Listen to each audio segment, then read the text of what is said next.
Perfect. I love that voice. Every time I hear it, it just sounds so official. Every time I hear that, if I'm on a meeting, I'm It like, is very official. Yeah, it's oh. now the meeting has officially started. Exactly. Yes. Yeah.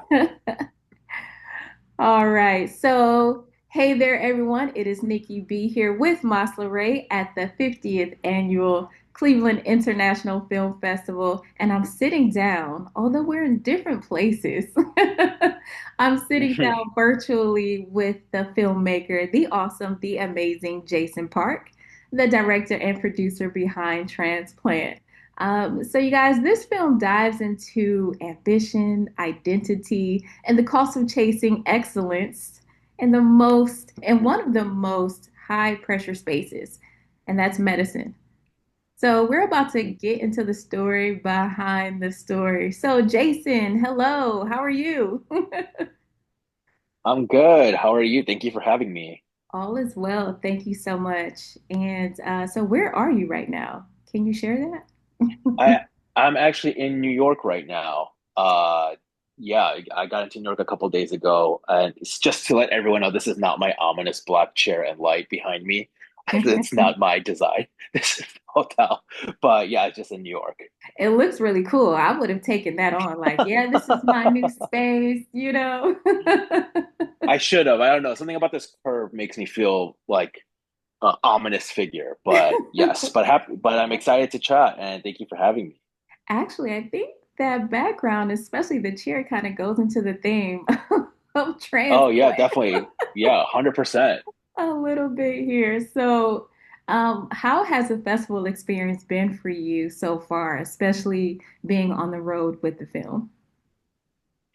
I mean, it's been very rewarding. It's equally, um, it's humbling just to see the movie play and be out there. And I know it's a little cliche for a director or a filmmaker to say, once the movie is out into the world, it doesn't belong to us anymore. And it does feel there's a truth to that because I think all the intentions and all the hopes and dreams of what the movie was going to be and all the planning and all the tweaking and fixing you're trying to do, it all kind of is now out there. And so it really doesn't feel like it belongs to me, but I think it's a good thing, ultimately, to just have the movie be seen and have people react to it, watch it, hear their interpretations about it. And so, but it's been invaluable, and I really appreciate all the different festivals inviting me, and obviously Cleveland for hosting us. And yeah, it's been such a great experience so far. Well, thank you so much for coming to Cleveland. It's been a Hmm. wild weather type of week here. There's been Yeah, hail, there's been rain, there's been sunshine, a lot of wind, cold and warm weather. So thank you for sticking that out sounds like with the us here. Midwest. That's what That's for it just sure. just Midwest weather in the spring. So Yeah. And you're so for familiar sure. with that because you're from Chicago, Hmm. is that right? Yes, So I you're a am born neighbor. in Yeah. born and raised. Yeah, so there the weather forecast is pretty much not helpful because you No. never know what you're gonna get on the Yeah. day. Right. So We're shorts or a sweatshirt. We don't know. We're yeah, both. yes, 100%.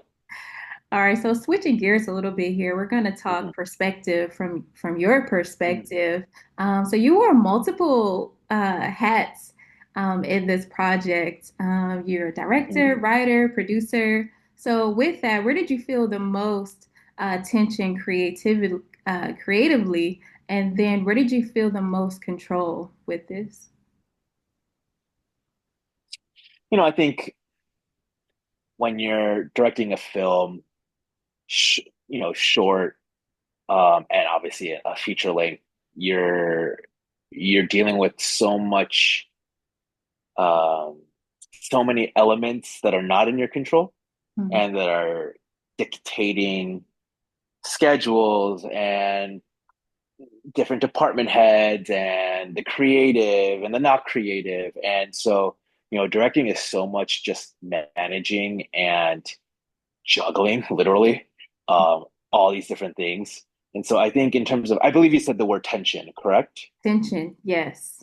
Where Yes. did you feel Yeah, the I most think tension? Yeah. yeah, I think directing you definitely feel the most tension, especially from like an external visceral standpoint, right? Because I think no matter how smooth or easy, no film is ever easy, but no matter how straightforward a production is, it's never going to be like that. And you have so many different things going on, and so there's a plenty of tension through the entire process as wearing the director's hat. But I think a part of that too comes with just the joy of being able to make something, to Hmm. transition a document, a piece of work that is writing into a visual medium. And it's a truly just an astounding process if we actually had the time to like really think about it. But obviously, when you're on a shoot, you don't. You don't have time to think in general. Uh, but there is a lot of I think good tension, a lot of conversation and debate and problem solving and doing all these things that just kind of the end goal is to make the best film possible. And I Right. think it's a really good reminder every day is that everyone is here to do their part in making the best result. In terms of control, I think it's really interesting. This can go into a very long conversation that I promise I won't do. Of We like long stories do you here, but it's about your time. We're on your time here. no, I don't want to be too long-winded or too philosophical, but like, I think control between the writing and post-production is a really fascinating conversation, like which part of it has more um, obviously using the word control again. And I think it's different in the sense that I think in writing you kind of have an open canvas, right? There's a lot of space to take things in different directions and to make choices and to do these scenes or to take these characters here. Um, Whereas in post, you're talking about like the control in a bigger picture in the sense that this is the film. This is going to be the movie. Hmm. Every decision you make now is the movie. Whether it's color, whether it's editing, whether it's sound design, VFX, even like dubbing, like all decisions are being made for truly what is going to be the final experience. And so there's a lot of power in that, but I'm not sure which one is more you have more control ultimately, but each phase of production or from phases of a project, writing, production and post is just so distinctively unique, Hmm. um, and so different. And it's truly beautiful, but when you're going through it, it's also extremely challenging and stressful and hair pulling and all the different adjectives you can describe. But that's kind of just like that's kind of just the paradox of making anything. Is like it's so hard and so difficult, yet it's one of the most beautiful things you can experience. Exactly. It sounds a lot like life. Mm, it is life. It Yeah, is it truly is life. life. Art imitating life at its finest. 100%. Yeah, Um, definitely. so let's shift a little bit when you tapped into it a little bit when you talked about the writing portion and the creativity part. So this film is a lot about ambition and morality. So what was the inspiration behind the story, really? Mhm. I mean, there's definitely a couple different origin like elements to it and where it kind of all kind of came together. I think the truest, like the spawn of the idea is, when I first started, I moved to LA from Chicago, and I moved into a town called Loma Linda, and I had a few friends who were going through medical school at the time, Mhm. and it was really interesting watching them go through that process because you're watching someone who started off really romantic and optimistic about their career choices. And then once they get inundated to the hospital world, you start to see the cynicism kind of creep in. Yeah. And because I'm watching this from like a more of an objective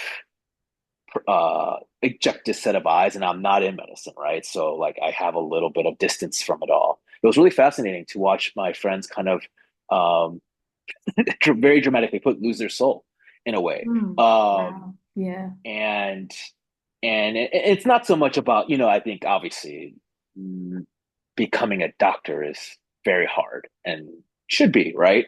Hmm. Um, but it wasn't so much about the difficulty of the science, but as much as it was dealing with the culture and the hierarchy and the politics Yeah. and the personalities that come with it. And, I'm sure we all have a few people we know who are in that world.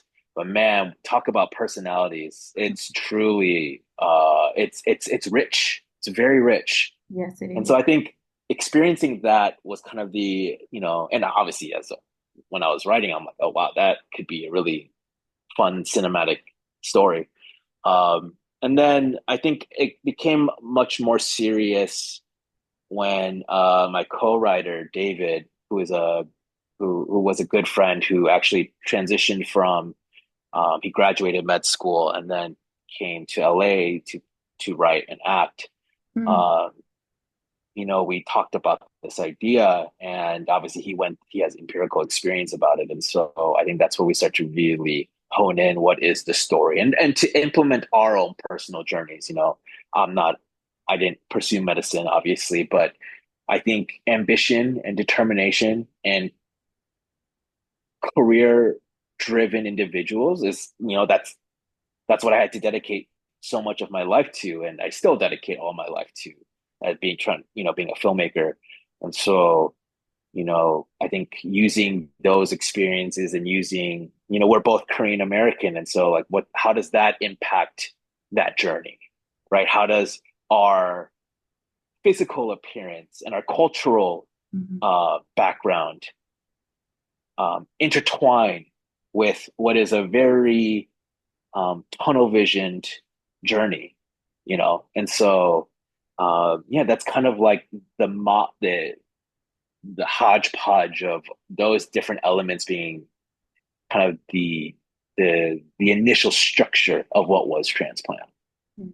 Yeah, that's so good. I really appreciate how you did not overlook your own experience, and Mm, putting that together as well, because I do think it's important to tell stories with your experience also, but really from the objective perspective of other people's experience. So, yeah, thank mhm. you for sharing that. That's so good. Just listening to you, I'm just like, mm-hmm. Absolutely. Like telling stories can be very much complex. So you have to really Right, know, your boundaries, what perspective and what is the goal of this story? right, Who are we talking to here? So yeah, right. that's really good. So now let's shift a little bit even more. Let's talk a little bit about power and mentorship. Because this was a wild Mm. ride. So the relationship between Jonah and his mentor is intense. How did you approach telling Mhm, a story where mentorship starts to blur into control? I think you hinted on that a little bit, sharing mhm. what you've seen with your friends going through that journey of going Yeah. through medicine. So, I think the mentor-mentee relationship is a traveled story that we see in movies a bit. mhm, And I think the defining quality or the defining aspect of those relationships is always about power, right? It's always about who is controlling who and how are they controlling them and for what purpose and for what motivation is behind it. And I think, you know, in this situation, particularly with the context and the environment of medicine, I think it was really interesting to explore that dynamic in a way that felt unique and original. Not to say like it's the most original an idea, but I think seeing that, I think we can call it a toxic relationship play out in a surgical room, in an operating room, is not something that I think not only have we not really seen it like, especially in like the way we invest our time in that room, but um I think we also don't even allow ourselves to think those things could happen in an operating room, in those right? spaces, right? Um, Because we have this a part, perspective of excellence and professionalism. So how could it be? right, Yeah. Hmm. right, and especially when we're talking about open heart surgery, we're thinking these are the cream of the crop physicians, doctors, right? Hmm. And look, there's a human side to all of this, and I have a little bit of I don't know if I would say empathy, but I guess sympathy with those individuals because they are doing something incredibly miraculous. They Hmm. are literally transplanting a heart into a new vessel. And there is something I think uniquely spiritual and powerful about just the act itself. So to say that that doesn't um, interject in someone's psyche and their personality and character would be kind of naive, right? Hmm. Um, and so I think all of those aspects and all of those kind of dynamics were in play in this story, you know, and putting my own kind of personal twist to this. And I always hate admitting this, but it's so honest and true that I just kind of have to. That like putting my journey of starting off as a filmmaker is like, there are filmmakers that I consider as like masters. That if I had the privilege to see them work, to work with them, to be in or in their aura or in their space, what would I do? How much would I be willing to lose myself, or to what am I willing to sacrifice or even like suffer through for that opportunity? Hmm. And like, that anytime I start to even approach judging either one of these characters in Jonah or Dr. Harmon, I ask that question because I think I'm not proud of what the answer could be. And so, I think that just speaks to any time you're just so connected to a craft or to a thing. Like I think we are way more flexible and way more willing to go through what we have to go through because that's just part of the process. And we can always twist it. We can always twist it as like, this is education. This will be worth it. This will teach me something. This will make me a better, uh, whatever, doctor, surgeon, filmmaker. Um, and so, yeah, I think that's kind of really just the entire um, defining quality of this relationship, if that any of that made sense. No, that makes a lot of sense. Because I don't think we're ever really intentional about how far we're going to go before we get into Hmm. those relationships Right. or say yes or say, or even look to see like, what is the true character of this mentor or this person? We're just looking at what they tangibly produce or the skills that Hmm. they have. We're not leading in with, how's this person really in their personal life versus here in their professional life? So we're not looking Right. at the cost of who we become um, in that journey. Right. So yeah, so thanks for sharing that. It really just it gave me so much to think about, and I'm truly hopeful that Mm. people who watch this film really think about, okay, what is the cost Hmm. of this thing, whatever that thing is, whatever this passion or purpose you think that this is, what is the cost of it? And are you Right. willing to go ahead and pay it? Because there is a cost.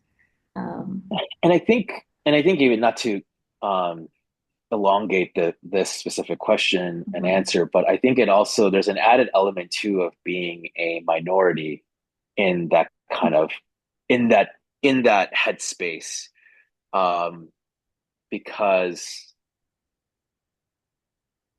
the film. I think we try to be very.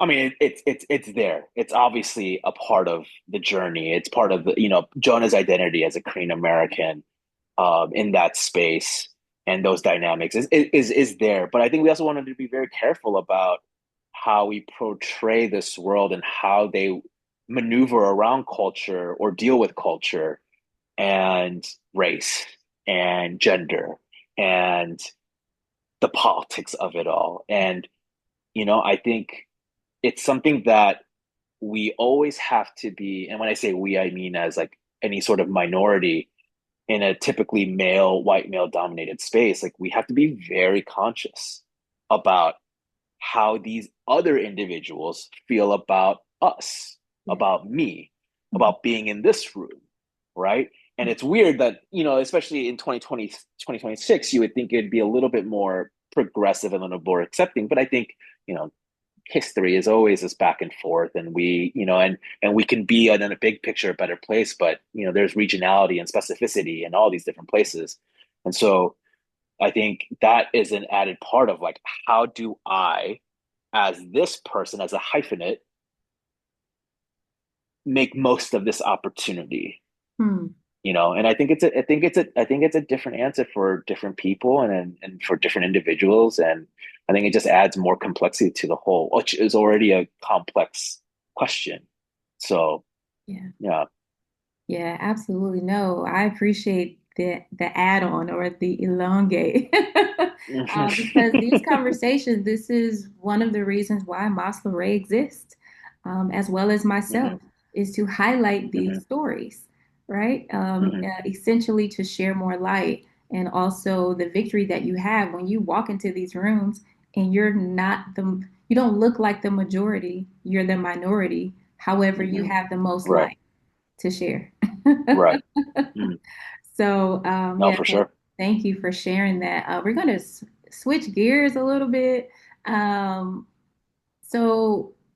from a producer lens, what was from that producing standpoint, that lens there, what was the hardest part of bringing this film to life? Was it sharing with the actors and the individuals in front of the camera to like share with them like, okay, come from this place, do it like this, say it like Hmm. how was that for you, and what was the hardest part about bringing the film to life? It was all hard. No, um, no. I mean, from an actor's point, I mean, casting and working with actors, and that's a little bit more on the director's hat. But that was like a true joy, and I loved working with the actors. And even if it was contentious or tense, or we have conversation or debates about things, it was always out of like such passion and creative uh, genuineness and motivation. And so I love that process. I think from a producing angle, and specifically like just the biggest hurdle, I think it was just, I think the time, it was like COVID, post COVID, and just trying to put all these pieces together. And I will say that, like, going even into more specific, it's just working in a hospital or trying to look as if you're working in a hospital is very hard, especially in LA, because that's where we shot all of our interiors. And um, it's expensive. It's not easy. Surprisingly, there aren't a lot of facilities.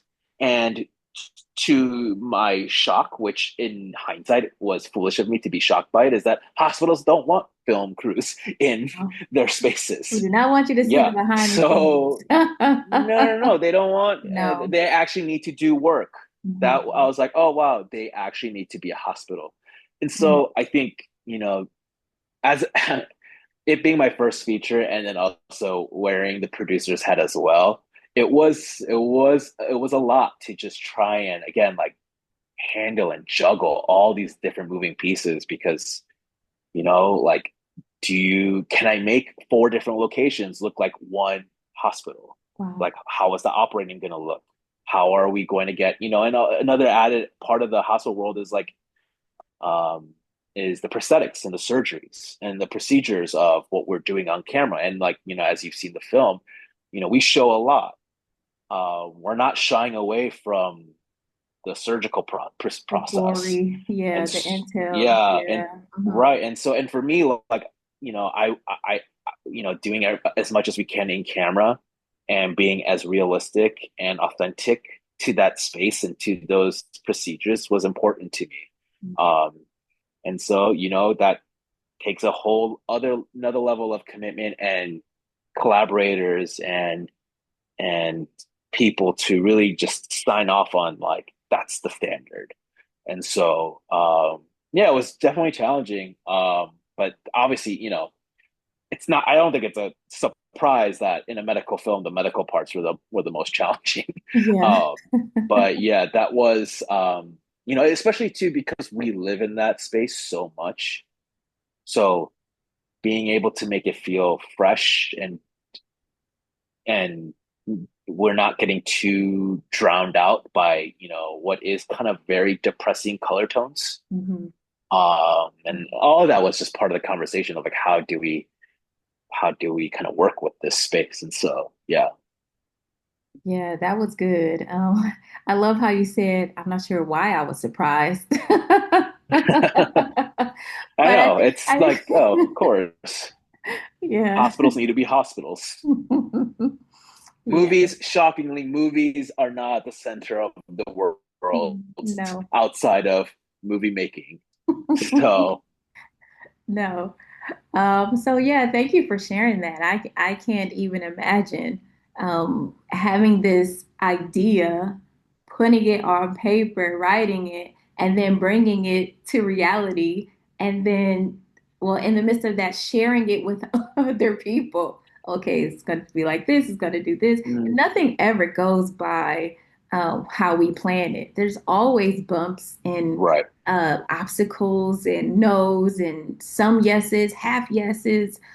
So I can only imagine some of the things that you went through, and you all went through creating this film. So thank you guys for persevering, because I'm telling you, I'm hopeful that so many people watch this film and come back and share with their friends and families what their takeaways were, and for those people to go watch the film as well. Because, like I said, I received so much Mm-hmm. insight with that. And so, along with that, what conversations do you hope this film sparks for audiences? Honestly, this might be a cop out answer, so I apologize in advance. But I think any conversation, you know, after a film or after a movie, watching anything is just like is should be the goal. No matter, obviously, we would love it to be appropriate to the film or to the themes or the, you know, the journey itself. But you know, if you're able to, if you know, as a filmmaker, if someone is able to leave the movie and have questions and thoughts and want to talk about it, I think that is, you know, truly like the most rewarding thing. You know, I think, you know, where what kind of conversation and where they go can lead to, you know, a variety of places, whether it is ambition and drive.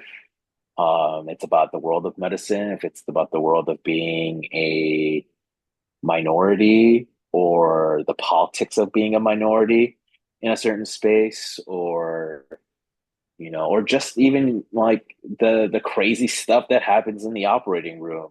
You know, like I think any of those conversations are fun and um, exciting to hear. And so, but I think at the end of the day, you know, what what makes someone tick, the you know, and what is what is our end goal, right? Hmm. What is the point where we can be satisfied? You know, and I say that somewhat, obviously you kind of have to watch the movie, but and that you understand this, Nikki, Hmm. that you know it's kind of a rhetorical question of like, well, what is that? What does it look like? And is that does that place even exist?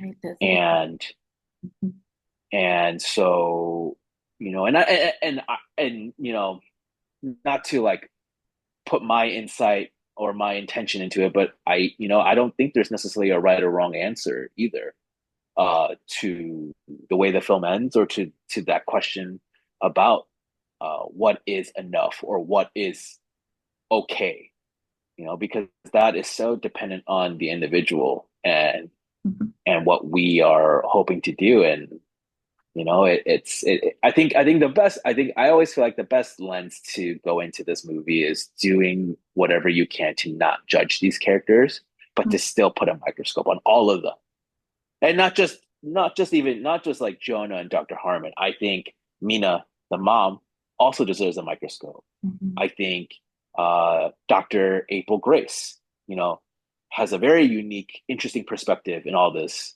Sorry, I said Dr. April Grace. The actor's name is April Grace, who is I love April. She's the best. Um, um, Dr. Marks, like what is her experience and why is she the way that she is, And so, yeah, I think everyone deserves a bit of an interrogation in a good way, I guess. So, Yeah.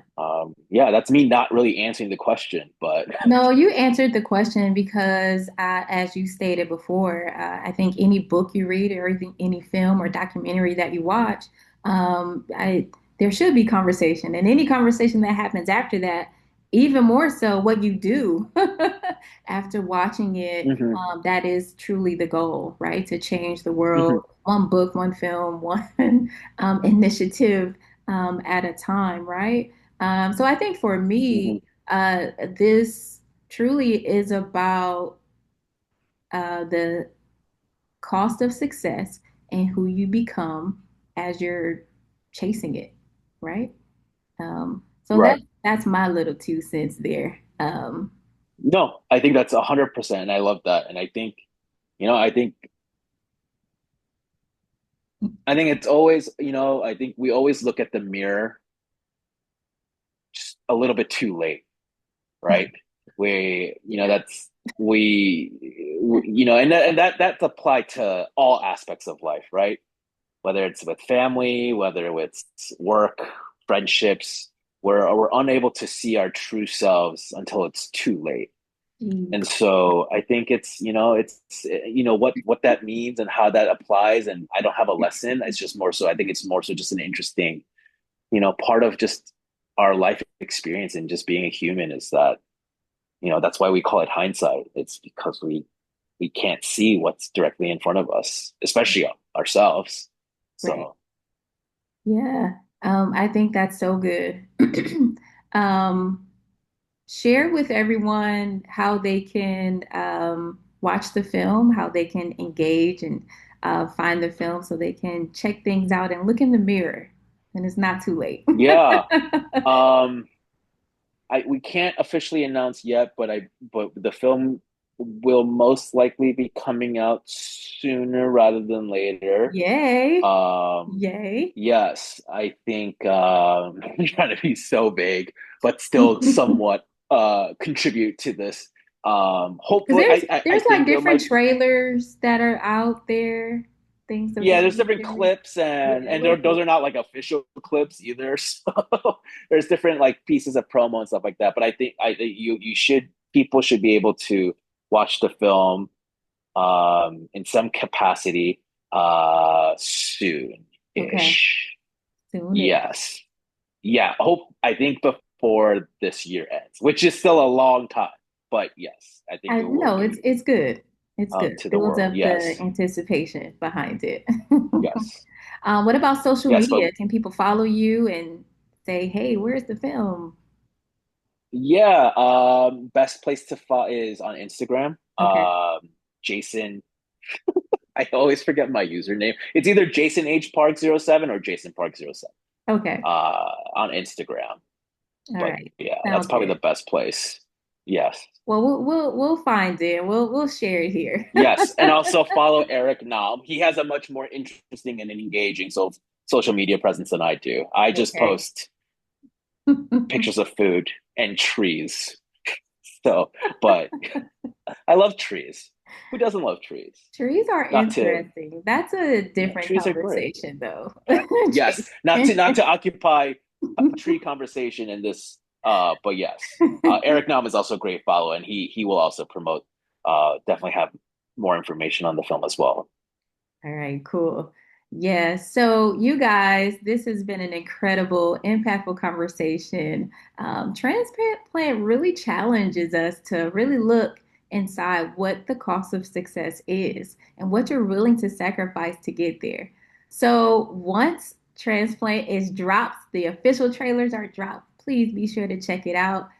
Jason, although he's not really that engaging on social media, he said, follow Eric now. Yeah. He'll drop it there. Yes. Yes. You can follow me too, but Okay. we'll all promote it and post it. But All yes, right. follow Eric as well. We love that. So Yeah, you all, that's it. That's all. It's Nikki B here with Masla Ray at the 50th Annual Cleveland International Film Festival. Thank you so much, Jason Park, for your time. I know that you're a busy man. And no, have fun no, with thank you, presenting the film the rest of the year. thank you, no, thank you so much for having me. Really appreciate the conversation, and yeah, this was great. My pleasure. All right. Bye. Bye.